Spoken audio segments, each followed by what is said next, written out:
welcome back to this week's episode of Horticultural Hales. Apologies for not uploading in the past couple of weeks. The main reason I'll probably put some pictures up is I had a little bit of an accident in the greenhouse.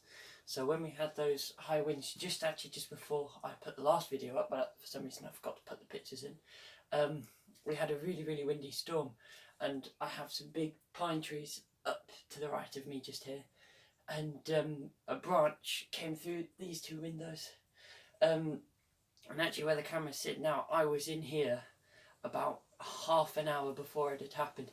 Had I been delayed half an hour, I would have probably got glass in my back, but no, so apologies, that happened, so I had to get that fixed. And mainly also I've been rather busy doing educational stuff.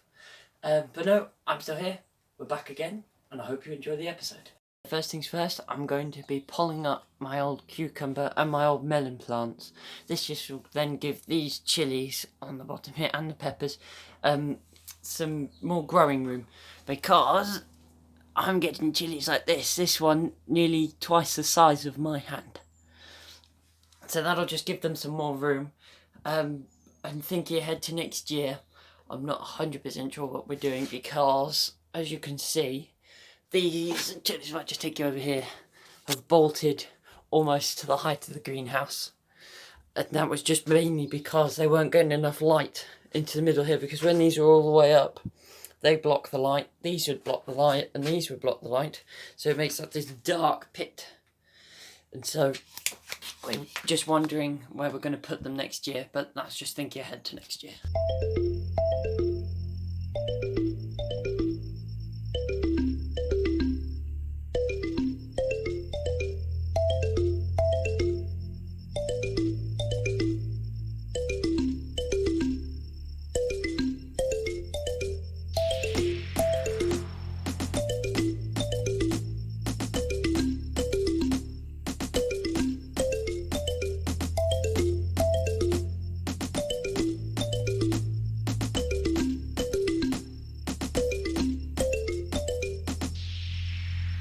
So the next thing I've got to do is weed this bit of the garden.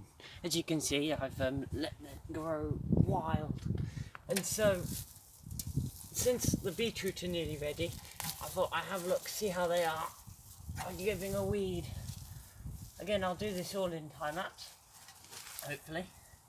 If not, then I'll just explain about it at the end, I guess.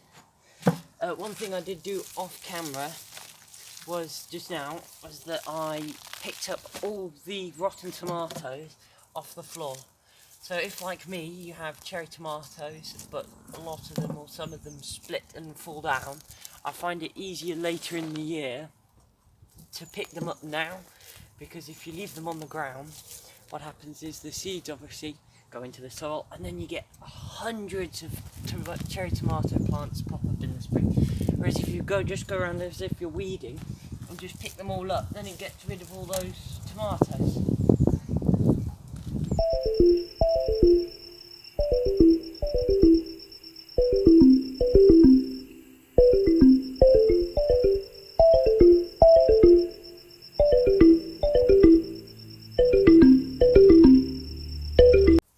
I haven't introduced you. I have another favourite person on Horticultural Hales, and that is this. And I call him Triple B. Reason being, he's his big blue bucket. And he's very helpful. Rather than lugging the brown bin around, I just lug him around, and it's much easier.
So finally on Horticultural Hales this week, I'll just take you on a tour of how everything's doing. So to start off with, the leeks that we planted, the holes aren't quite filled in yet, but they will be very, very soon. But these are growing absolutely lovely.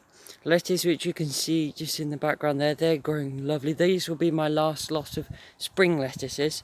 I've literally just finished, as you can see, just finished the celeriac. They're doing lovely, actually. They're doing very, very well. I've given them a little bit of a water. They're doing really well, actually. Now these are the French beans this side. Now the French beans are pretty much over, so are the runner beans, but the runner beans are still growing beans like this. This is nearly the size of that chilli in the greenhouse. So the runner beans are still producing. The French beans are a little bit, but not nearly as much. And as you can see now, we've uncovered the beetroot. These are lovely. These are about the size I want. I don't like beetroot that are too big because then they just become unmanageable. But you don't also, at the same time, you don't want them too small. As you saw in the greenhouse, the chilies are doing lovely. The tomatoes, if I come this side, the tomatoes themselves are doing absolutely wonderful. We've had a load of beefsteak tomatoes off of these. These are on their second lot now. Same as the cherry tomatoes. We had a massive lot of cherry tomatoes. So they're all done now. And the melons, as you saw, I've got a load of melons. And actually, one unsung hero are the squash. Because we tried making squash soup out of it and it was lovely. It was absolutely delicious. So no, that's how it's going. Thank you for joining me on this week's episode of Horticultural Hales. I know it's probably been a short one for you guys. It's been nearly an hour of recording for me. But anyway, I shall see you on next week's episode of Horticultural Hales, and I hope to see you in the next video. If you have enjoyed, drop a like and consider subscribing, and I'll see you then.